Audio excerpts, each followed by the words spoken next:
स्वामी विवेकानंद के जीवन के 3 प्रेरक प्रश्न। नंबर 1, लक्ष्य पर ध्यान लगाओ।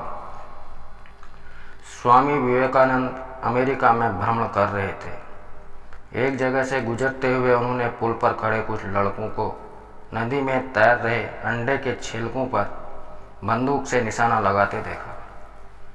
किसी भी लड़के का एक भी निशाना सही नहीं लग रहा था।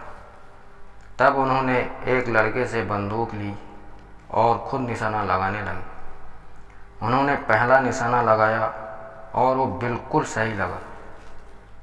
फिर एक के बाद एक उन्होंने कुल 12 निशाने लगाए और सभी बिल्कुल सटीक लगे। ये देख लड़के दंग रह गए और उनसे पूछा, भला आप ये कैसे कर लेते हैं?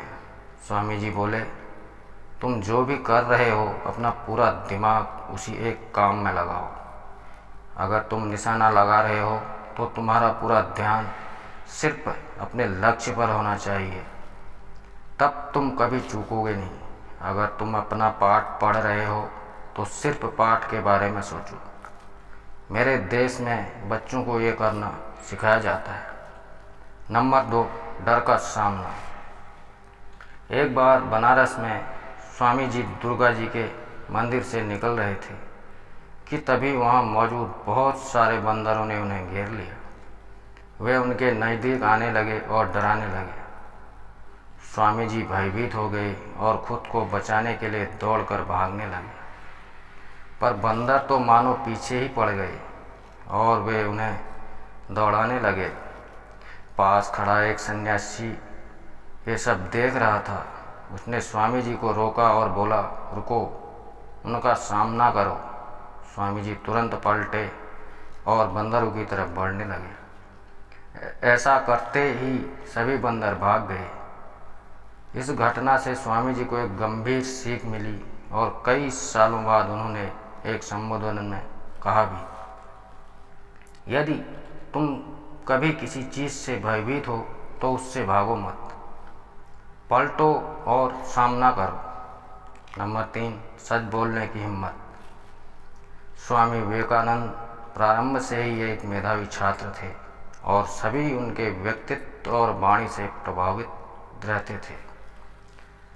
जब वो साथी छात्रों से कुछ बताते तो सब मंत्रमुग्ध हो उन्हें सुनते।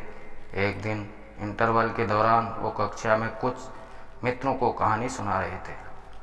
सभी उनकी बातें सुनने में इतने मग्न थे कि उन्हें पता ही नहीं चला कि कब मास्टर जी कक्षा में आए और पढ़ाना शुरू कर दिया।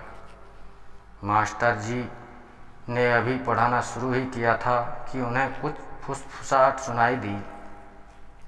कौन बात कर रहा है? उन्होंने तेज आवाज़ में पूछा। सभी ने स्वामी जी और उनके साथ बैठे छात्रों की तरफ इशारा कर दिया। मास्टर जी तुरंत क्रोधित हो गए। उन्होंने तुरंत उन छात्रों को बुलाया और पाठ से संबंधित एक प्रश्न पूछने लगे। जब कोई भी उत्तर न दे सका तब अंत में मास्टर जी ने स्वामी जी से ही वही प्रश्न किया, पर स्वामी जी तो मानो सब कुछ पहले से ही जानते हैं। उन्होंने आसानी से उत्तर दे दिया। यह देख उन्हें यकीन हो गया कि स्वामी जी पाठ पर ध्यान दे रहे थे और बाकी छात्र बातचीत में लगे हुए थे। फिर क्या था, उन्होंने स्वामी जी को छोड़ सभी को बेंच पर खड़े होने की सज़ा दे दी। सभी छात्र एक एक कर बेंच पर खड़े होने लगे। स्वामी जी ने भी यही किया। तब मास्टर जी बोले, नरेंद्र, स्वामी विवेकानंद जी से, तुम बैठ जाओ। नहीं सर, मुझे भी खड़ा होना होगा, क्योंकि वो मैं ही था जो इन छात्रों से बात कर रहा था, स्वामी जी ने आग्रह किया। दोस्तों, धन्यवाद। कहानी कैसी लगी कमेंट के माध्यम से ज़रूर बताएं। वीडियो को लाइक करें, शेयर करें। चैनल पर नए हो तो चैनल को सब्सक्राइब करें। नमस्कार, जय हिंद, जय भारत।